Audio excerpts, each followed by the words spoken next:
WCAX Channel 3 Sports, sponsored by Xfinity Mobile. Vermont Green FC has added women's exhibition games to their summer slate each of the past 2 seasons, but on Tuesday morning, the club announced that they would be taking the next step. You know, I've got two daughters, a 10-year-old and a 6-year-old, and you know, they deserve to come out and see what their future as athletes could look like. Vermont Green is planning to take its women's side full-time this summer. The girls in green set to join the USL-W League, a pre-professional competition under the same umbrella as the men's USL-2. VGFC set to join the more than 90 teams from across the country that participated in that league last year. A step that we had wanted to make, you know, since the beginning.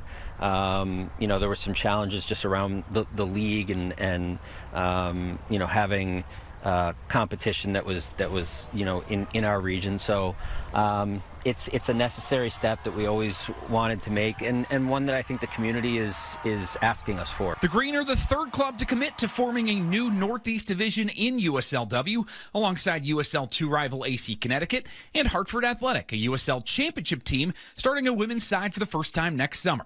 In order to officially play a league schedule, though, those three need 2 more clubs to join. But VGFC sporting director Adam Pfeiffer says they're going forward regardless. If it doesn't get to that point, and I think it will, but if it didn't, you'd be looking at an expansion of our friendlies. Playing a full-time schedule is obviously going to mean a lot of changes to how the women's side operates. I expect Sam to continue to be involved in the club.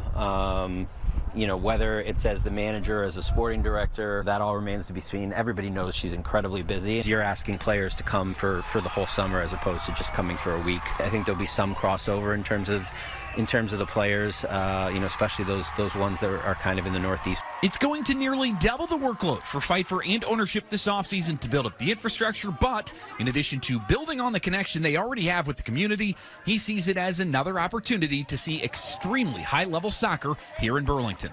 And the women's game, there are still a lot of players that go to college and then will go on to play, you know, on the national team, play in World Cups and play, you know, first division soccer all around the world. So, you know, we're excited about that prospect and the prospect of bringing in some players that hopefully, you know, we will see in, you know, World Cups, whether it's 2027 or 2031.